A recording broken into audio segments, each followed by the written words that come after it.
There are so many ways that generations that came after the boomers have gotten hosed. And I think that the expectations around cost of elder care is one thing. A total lack of infrastructure for places that you would actually want to put your elderly relative. Like, I don't think that people make the decision lightly to just put their relative in care. Like, most people try their hardest, to do what they can, and it just becomes not something that they can do anymore. But I think that there's no infrastructure. Like, where's the Golden Girls situations? Right. I've known Megan for almost 3 years now, since we started putting this show together. And one of the first things I learned about you was that you love old people. You just love them to bits. I know that independently about you, Alyssa, and I know that about me also. And last night I kind of reached a point where Biden said something about things getting back to normal by Christmas. Alyssa texted me and I was like, I can't do this anymore. I just was thinking, if it's hard enough living in the pandemic just as a normal, young, able-bodied person. But, the people that I think are really getting a raw deal are people that are very old and in nursing homes. Because I think right now we're dealing with a time where they've always been isolated, and there's always been, it's been tough for them to feel like happy and appreciated. But now we're living in a time where it's worse than ever. So, Megan, I want to talk to you about what are some of the things that you love about old people that you've had in your life, and have you had a chance during the pandemic to connect with elderly people, family members, and friends? So I've always really connected with older people, and my grandmother was obviously someone very, very special to me. And so after I helped care for her, I went to work in a retirement community because I was like, I just want to be around them all the time. And I had so much fun there. I mean, there's so much joy and love and laughter. And I think sometimes, nursing homes, retirement communities get such a bad rap, but there's actual life happening there. There's romance. There's people learning things, languages. We had a group of women becoming sommeliers. You don't go there to die. You go there to continue living. And even the crotchety old people, I love. There's just so many different stereotypes, and you can meet a crotchety old person, and when they give you a smile, it warms you in a way that no one else's smile can. At the beginning of the pandemic, I was calling and checking on 6 to 10 old people above 70 that were very vulnerable in the East Hollywood community, and then so I would call them, find out what kind of food they needed, talk to them. And I got so many God bless yous and I love you and thank you. They're just so appreciative. And then this Sunday, I'm actually going to visit a 92-year-old family friend who is staying in California. And we text, and she was one of the first female state reps in Indiana, just a badass, cool woman that used to be a Republican and now isn't anymore. And that's an evolution of an old person, she did not become radicalized until her late 80s. And so that really is a testament of growth. It continues to happen. You don't want to throw people away and lock them behind a door. They're evolving people still. Mm-hmm. The elderly. Well, I mean, I think that for me, my Oma and my Opa, but especially my Oma, because she was around much longer. I mean, they were just I feel like they're the people that teach you. They're the leaders of the Zero Fucks Brigade. You know what I mean? My Oma, I have this fur coat of hers. Nobody tweeted me. Yeah. It's been her coat. It was her coat since 1960. And it's when you hear the stories of things, it really just I feel like they have always made me appreciate things very much. So this fur coat, after my Opa dies, she never got her driver's license. So she's going to the food town in Whiting, New Jersey, and she gets on the bus and she has her fur jacket on. And this young person assaults her. This woman fled Nazis, okay? And this young woman is do you know how many animals died for that? No. Was she wrong? No. However, Omi just looked at her and she was Domatsu, which means like you're stupid. Domatsu. These animals would have been dead for 40 years now. Go sit down. And it was just like, and to her back then it was a different time. Like there was no North Face jackets back then. Like that is legitimately how you stayed warm.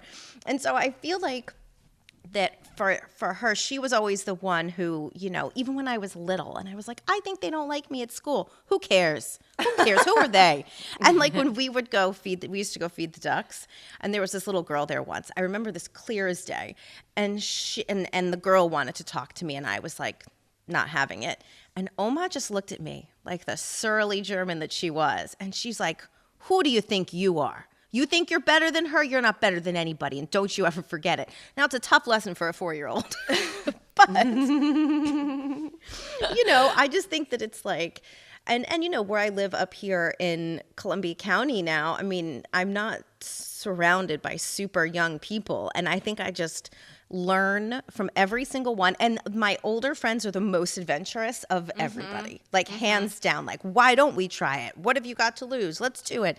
So I think it's very, I think there's just, they're like walking encyclopedias of conscience and morality too. I feel like a lot of people, like culturally, I'm not talking about you guys. I think culturally people love to celebrate old people like Betty White, protect Betty White at all costs. Like every time she's trending, people are like, oh no, Betty White. People love a 99-year-old lady. But in practice, that's not really something that people don't really, and I'm not pointing fingers, but I think that people don't necessarily connect with elderly people on a day-to-day basis. I was looking up some stats about this, and there's 1.3 million people in nursing homes currently. And a lot of that seems to be because, like most things in America, we did not plan at all. And now this is the system that we've sort of fallen into. Why do you think that there's a disparity between people loving old people at a distance and people actually in practice trying to promote a society that actually values them and incorporates them as vital members? I think in a lot of ways seeing being with them, it really reminds us that we are going to be old someday. And so our own fear of that just makes us put up a wall of like, I don't want to go there. It smells weird. I don't want to be a part. And it's like, it doesn't. And like, that is going to happen. My grandma would always say like, getting old is not for the weak. Like it is tough. And if you make it there, you are a survivor, truly. But it's our own fear of our mortality. And I think this year has challenged that fear more than any year in the past. Mm-hmm. Yeah, I worked at a nursing home when I was in high school, and there was a guy that always had really funny T-shirts. Like he was the funny T-shirts guy, and he had one that said, "My plan is to live forever. So far, so good." He was like 95, I think, the last time that I worked there. So, Megan, you're hitting on something here that it's. We are like very avoidant when it comes to like aging and death, and being avoidant doesn't prevent those things from happening. It just prevents us from being ready when they do happen. One thing that I also found as I was researching for this is that elderly care costs $250,000 a year. Yeah. And that's with people earning minimum wage. Like people who work to care for old people are not making very much money at all. Alyssa, do you think that there are policy solutions or political solutions to making elder care more affordable and making elderly people feel like more of a part of the community and less kind of institutionalized and kept away? It's funny because in New York, there's been a lot of controversy in New York about the undercounting of deaths, of COVID deaths in nursing homes during the pandemic. And as they've gone, it's like the local news especially has gone into some of these nursing home communities where some of this was reported. It's like you just see, these were not posh nursing homes. These were not the fancy pants ones. This was like the one that I busted my Oma out of. Like the first one that she went to was like it's like I can't even think about it. It makes me so sad. And it's like you just can't imagine that people have contributed so much to society, and like this is where they go. And you have to assume that if we can figure out public colleges and universities, we should be able to figure out better elder care for the like we say, the greatest generation. And then because it is all basically, you know, how much Medicare do they take? You know, how much do they take veterans benefits? Do they have Social Security? Like there are so many different ways. I remember when my Oma, she couldn't even keep up with how you fill out the paperwork. I mean, when you think about it, if you don't have someone who is taking care of the person in the nursing home, like even just legally, it's beyond complicated. And I don't know what the policy solutions are. I feel like this is something I should actually research. I feel like Bernie Sanders may have something to say on the matter. But I do think that it is that the people who can save as much as they save, you know, to think that they're going to have like a nice life, and then you've saved all this money, and the nursing home you can afford is like a prison, you know. I mean, it's so depressing. So I would really hope, especially by the time we are old, that there are more affordable and humane, and like Megan was saying, it's like there are places where you can go and learn and live your best life and thrive. And sometimes like the things I have seen, especially on TV in the last couple of weeks, have been like where you go to survive, you know? They cost so much money. The place I worked was designated a nonprofit, and it was a continuing care retirement community. So you could buy in at 65, and be locked in at that price. And then once you needed 24-hour care, you were at that price. And this was in Illinois, and so the teachers' pension was so strong in Illinois that we had lots of teachers there were wealthy people that lived here, but there were middle class people.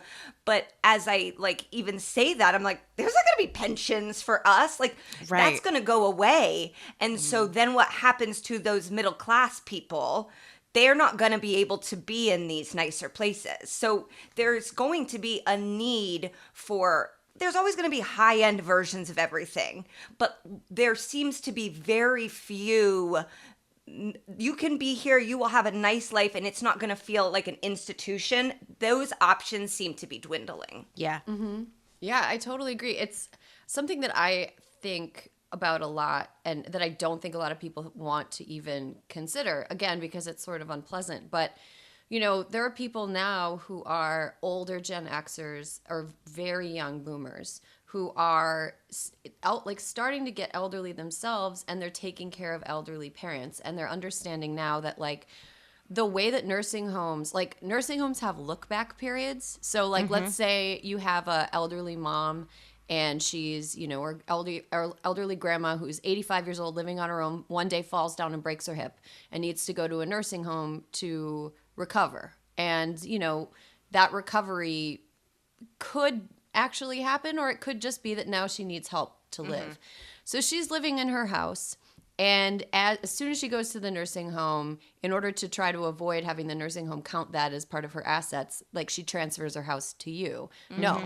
No, there's a look back period where a nursing home can be like, no, you got rid of that asset within this period of time. That still counts as your asset. So you don't qualify for any aid. You don't qualify for Medicare. And I feel like I'm millennial centric because I'm a millennial, but I don't think this just applies to millennials.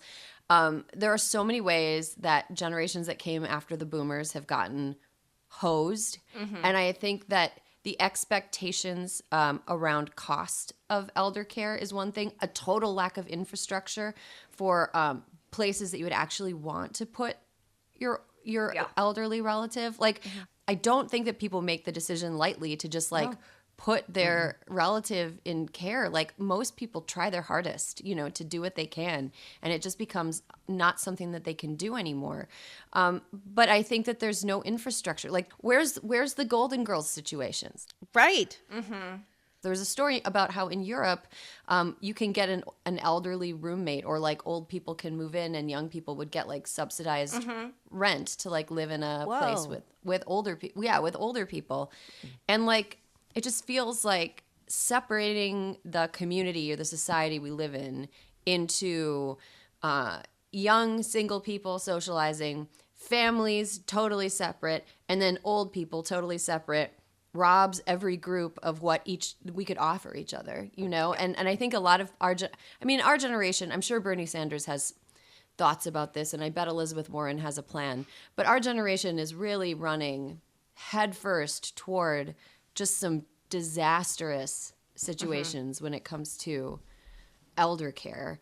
What's the greatest piece of advice, wisdom, or knowledge that you got from an older person?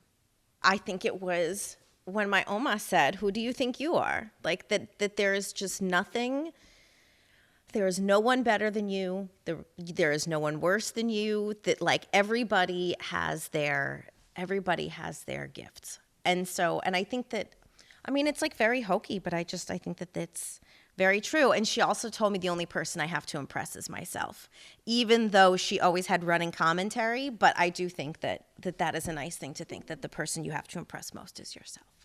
That's a good lesson. Megan, how about you? All of my close friends at the retirement community, they would always, and I worked there when I was like 25, so I was much younger than I am now, and they would always stress, like, just have fun.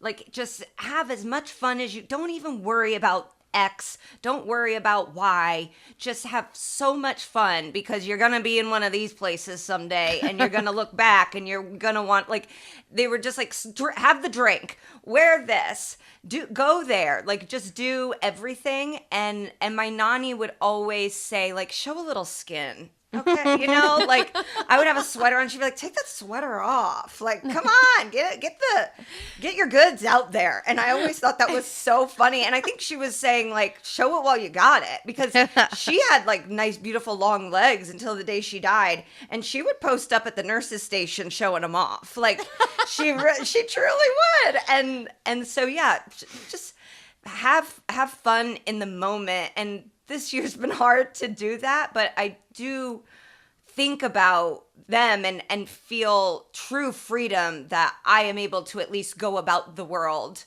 with a mask on and with fear, but I'm able to do that. And there's a lot of people that are not. And Megan, you know, you mentioned that you reach out to like old people and connect with the elderly, or are there like resources that other people who want to connect with old people in their communities can turn to? Yeah, so there's this amazing organization called Glamour Gals, and it used to be young women that would go visit in actual retirement communities and do hair and nails. And because of the pandemic, they've had to pivot, but they're doing Zooms with them, making artwork. So that is what they're in all 50 states. And so that's an organization that I've done some work with. And then the one in East Hollywood was just sort of through one of the food banks, and they set up an incredible database to find out who needed food in the community that was not able to go out and get it themselves. So your local Y is great.